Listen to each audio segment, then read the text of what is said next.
大家好啊，我係蛇仔明啊，歡迎嚟到我哋嘅頻道。今日我哋會講嘅話題係有關近期嘅地震同埋面對呢啲情況，我哋應該點樣做？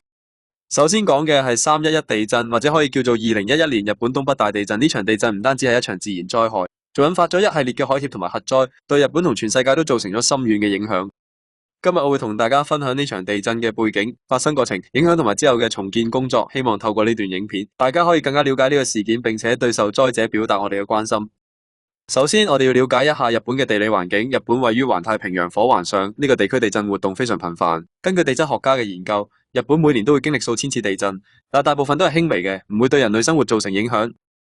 不過311地震就唔同啦，佢係日本歷史上最強烈嘅地震之一，震中位於東北地區，震中深度約為24公里，震中位置距離仙台市大約130公里。地震發生嘅時候，震中附近嘅地面瞬間沉咗幾米，造成咗嚴重嘅破壞。而地震發生嘅過程係咁樣嘅：2011年3月11日下午2點46分，當時正值日本嘅上班時間，突然之間有一陣強烈嘅震動出現，而報道指呢個震感持續咗大約6分鐘左右，附近嘅人都企唔穩，建築物搖得好犀利。而地震發生咗之後，隨即就引發埋強烈嘅海嘯，而呢次嘅海嘯波浪有成10米咁高，甚至有啲地方仲高，啲水一瞬間就衝到上岸邊，摧毀晒沿海嘅村莊同埋城市。呢個海嘯嘅速度係非常快，根本冇辦法預測，令到好多人都嚟唔切逃生。地震同海嘯造成嘅影響真係非常之咁嚴重。根據官方嘅數據啊，呢場災難係造成咗超過18500人嘅死亡，同埋數千人嘅失蹤，受傷人仲要係以上萬咁計添。沿海地區嘅基礎設施幾乎都全部摧毀晒，交通啊、電力啊、供水系統嗰啲啊，都受到好嚴重嘅影響。而且呢場地震仲引發埋嗰個福島核電廠嘅災添啊！個地震同海嘯啊，導致到核電廠嘅冷卻系統失效，咁啲放射性物質就開始洩漏，造成咗好嚴重嘅環境污染。呢個事件啊，即時引起咗全球啊對核能安全嘅關注啊，仲令到唔少嘅國家都開始重新去檢討自己嘅核能政策，有冇嘢需要去改善添啊。咁不過呢，面對咁大嘅災難啊，日本嘅政府啊同埋民間嘅組織啊都展開咗大規模嘅重建工作。而重建工作呢，就唔單止係修復下啲基礎設施咁，仲包括埋心理輔導啊同埋社區重建啊嗰啲方面嘅。咁政府都投入咗大量嘅資金啊，去幫助嗰啲受災者去重建佢哋嘅家園咁嘅。而重建過程之中啊，都有唔少嘅志願者啊，都有好積極咁去參與嘅。佢哋係嚟自世界各地，有啲仲係自己掏腰包啊，出錢走過去支援嘅。呢種無私奉獻嘅精神啊，係我個人最敬佩嘅。唔好以為佢哋有錢賺啊，志願者係自己出錢飛過去嘅。呢場311地震啊，係唔單止影響咗日本，仲引起咗全球嘅關注噶。唔少嘅國家都向日本提供咗好多嘅援助，包括物資啦、錢啦同埋技術支援啦。咁國際嘅社會啊，都係團結一致去表達對日本人民嘅支持噶。就例如好似美國咁咧，佢哋就派遣咗海軍艦艇啊去前往日本嘅，咁去到就提供下救援物資啊，同埋啲醫療支援咁嘅。而其他國家咧，亦都有份伸出援手啊，完全展現到啊人類喺面對災難嗰陣時嘅團結精神。咁講完311，而家我哋又嚟講下泰國啦。可能好多人都覺得泰國係好少地震嘅，明明嗰個龍樹亮即係嗰本漫畫書咧，都冇提到泰國會有地震嘅。咁點解今次又會震到去嗰邊嘅咧？嗱，喺2025年嘅3月28號啊，緬甸嘅中部就發生咗一場7.9級嘅強烈地震啦。個震源深度咧就大約有30公里咁深嘅。呢場地震嘅威力啊，真係相當驚人啊！唔單止喺緬甸造成咗嚴重嘅破壞，成個泰國啊都感覺到震動啊，特別係曼谷添啊，市中心啊有部分嘅建築物都搖晃得好勁啊。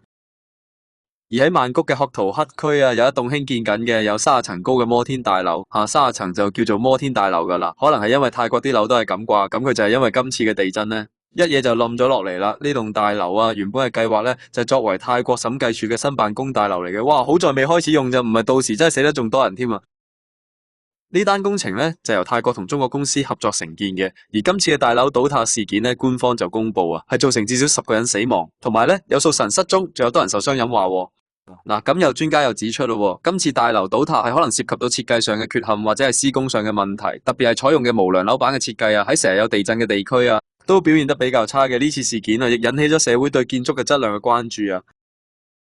嗱，咁可能有人又會問啊，泰國唔係好少地震嘅咩？嗱，咁其實咧，泰國嘅地理位置都算係板塊邊緣嚟嘅，雖然啊就唔似日本咁樣成日都震，但係間中啊都會有少少地殼活動噶，尤其係北部同西部近緬甸嘅地方，歷史上面啊都試過好幾次輕微地震噶，所以今次都算係罕見嘅，但都唔係完全冇可能噶。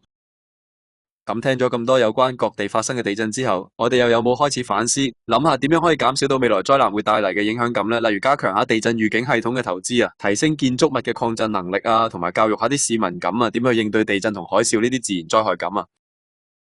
例如啊，學校有冇開始加翻少少災難應對嘅課程啊，教導下啲學生點樣喺災難之中保護自己啊，增強大家嘅防災意識感啊。唔好以為細路仔學呢啲嘢都冇用噶啦，咁樣啊。其實有好多小朋友啊，喺學校讀到呢啲知識之後，都會翻去屋企嗰度同屋企啲老人家講啊，呢啲叫做口耳相傳啊嘛。講咗咁耐，都有啲口乾啦，而家交個時間俾肥仔風先。大家好啊，我係肥風啊。我知道好多人都唔會信香港會有地震同海嘯嘅，但係今次連天文台都講話叫大家小心海嘯，大家真係唔好當耳邊風啊。而喺較早前啦，有網友喺觀塘啊錄到地鳴聲添啊，嗰陣仲係凌晨嚟噶，好清晰咁成條街都聽到噶。而網上嘅資料顯示呢，地鳴聲可能係由岩層擠壓、斷層錯動、火山活動等等嘅地質現象去引起嘅，主要咧係代表地下岩層發生變動，即係簡單啲嚟講，地下入邊有嘢喐緊啊，所以你哋都唔好咁老定，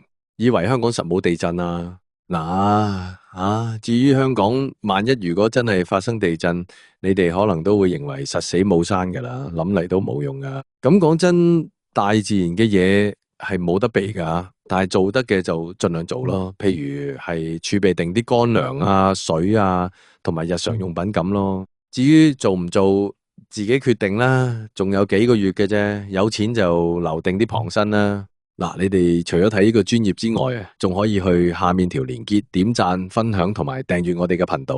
咁你就唔會錯過任何有用嘅資訊噶啦。多謝大家收睇啊，我哋下次再見。